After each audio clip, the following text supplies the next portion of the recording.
એક એવી ઘટના સરસ છે મારે તમને આજે કહેવી કે પૈસા વગર બિલકુલ ખીચામાં પૈસા ના હોય.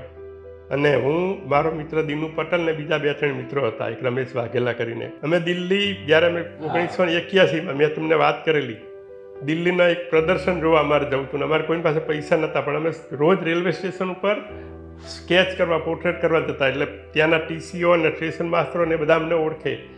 અમને લોકોને દિલ્હી જવાની મફત વ્યવસ્થા કરી આપી. ત્યાં જઈને કે પછી તમે જે કરો એ ખરું. એટલે અમારી પાસે માત્ર પેપર, પેન્સિલ, બીજી કોઈ જ વસ્તુ નહીં. અને જે કપડાં પહેર્યા હતા એ અમે દિલ્હી ગયા અને દિલ્હીના પ્લેટફોર્મ પરથી જ અમે પછી આ ચિત્રો દોરવાનું ચાલુ કર્યું. સામે એકબીજાને બેસાડીને સ્કેચ કરીએ. દિલ્હીમાં તમે નહીં માનો રમેશભાઈ, અમે 2 દિવસ પૂરતા જ ગયા હતા, પણ અમે અઠવાડિયું 10 દિવસ ત્યાં રોકાયા.